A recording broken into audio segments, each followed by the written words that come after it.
started with our weekly pre-test. Today's question was, what is dermatology? The students had a lot to say. Mark, because I didn't know. I think it means body and skin. Four question marks. Do a question mark with any few germs on the hand. Dermatology means that you go to a doctor. I think dermatology is the study of skin, so I drew for any cell, or I drew nails, hair, and then skin. I drew this leg, and I have bones, and here's blood, and there's a foil, and then there's a little slit with a knife, and then here's the person who's cutting it.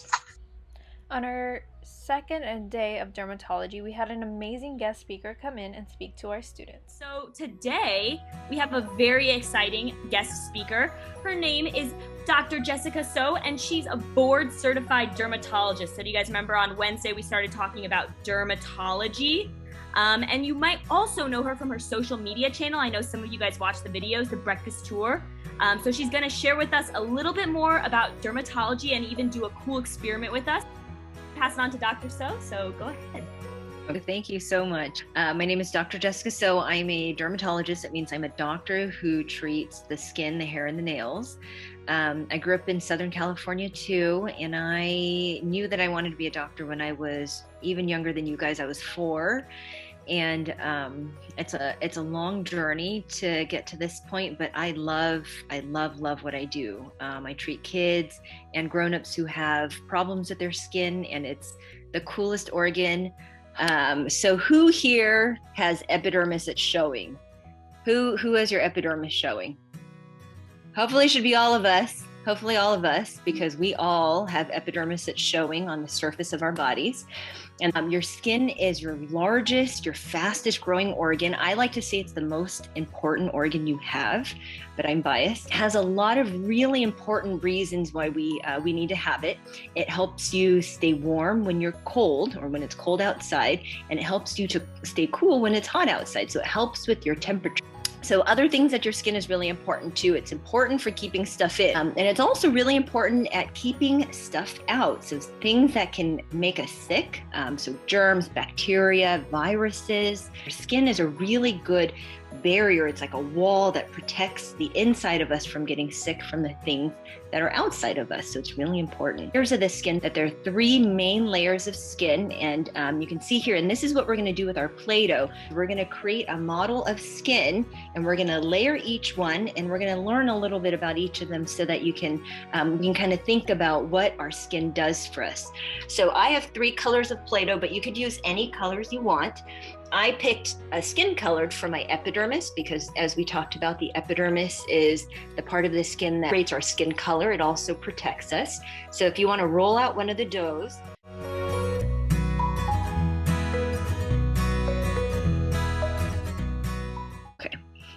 so then the second layer of the skin is called the dermis. The dermis is a layer underneath the top layer, the epidermis to the dermis.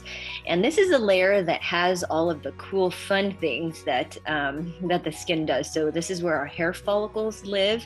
This is where oil glands live, where sweat glands live.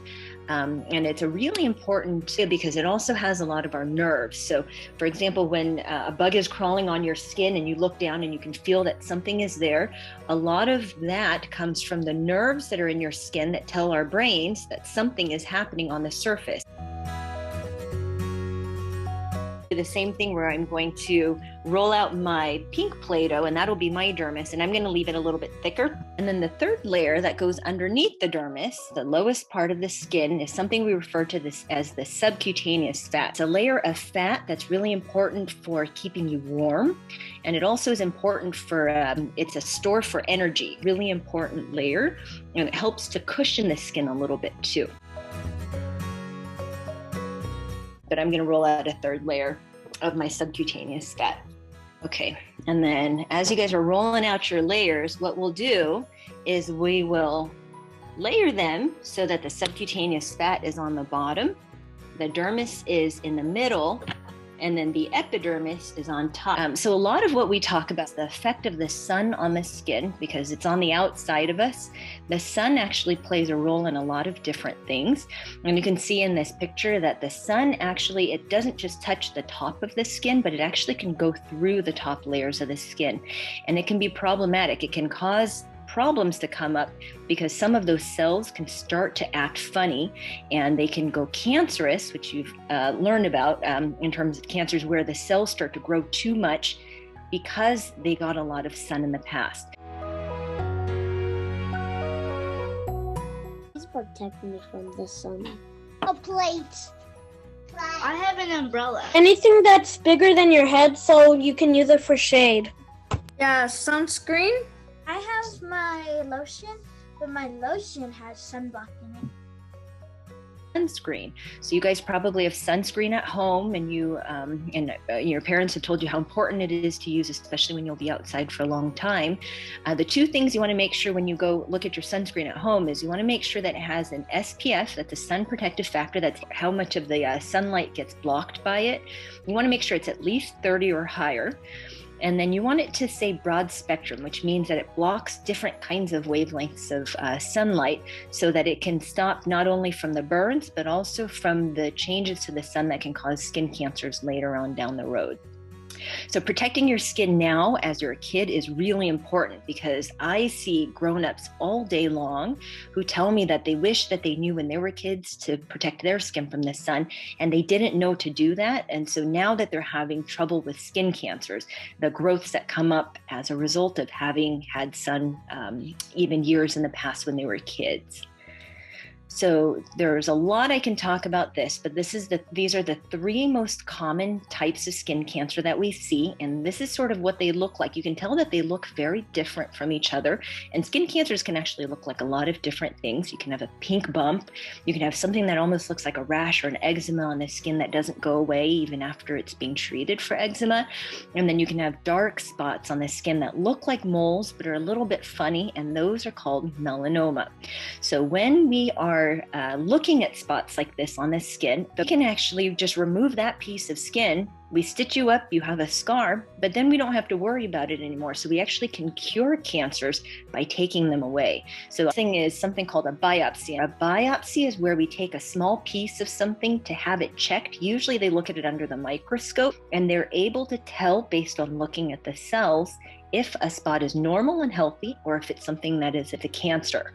And so for dermatologists, do one of two different kinds of biopsies most of the time. The first one that you can see is called a shave biopsy. It's kind of like if you ever had like a scrape on your knee and it just took off the top layers of your skin accidentally. We do something like that, and that's mostly for things that are right on the surface.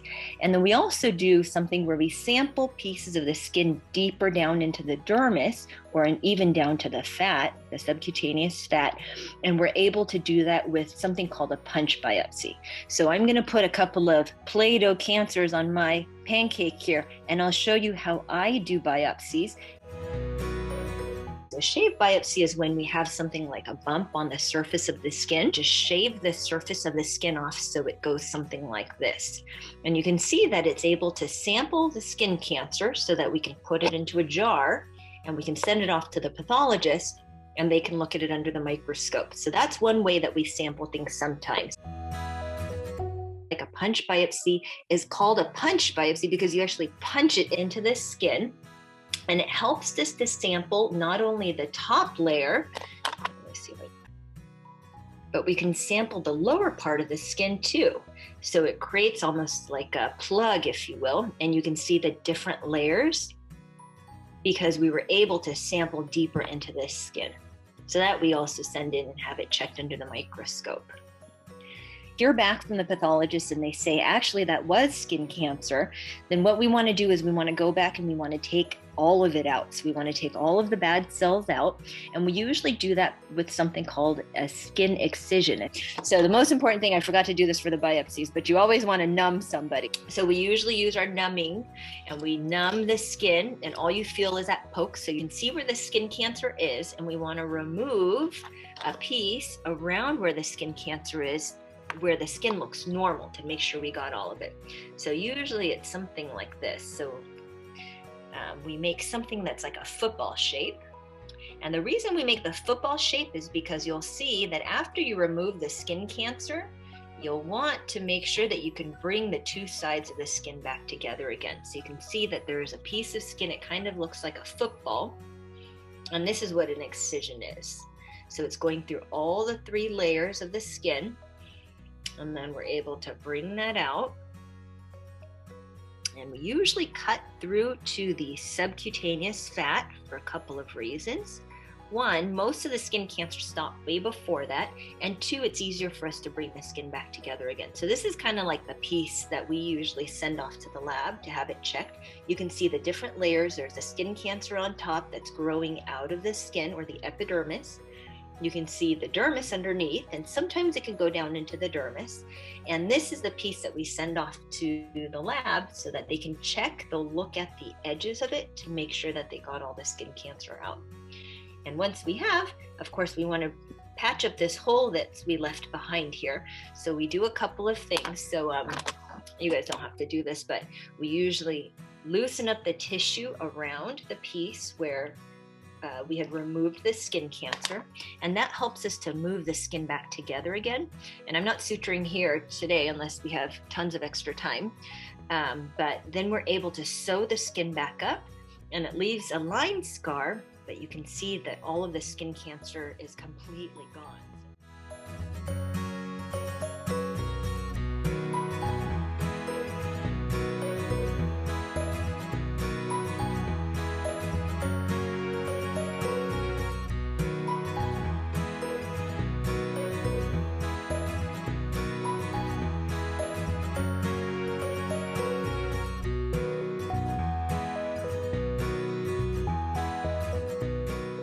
After that wonderful presentation, we asked our students once again, what is dermatology? This is what they had to say. I liked it what we did with the Play-Doh. This one's mine. My picture. This is the pimples, both of these, and then I draw the arrow, the skin. So the top part is the top layer of the skin, and the next one is the middle one, and the other one is the one as the last one. I tried drawing a microscope, an arm, and the mole. I wrote the study of skin.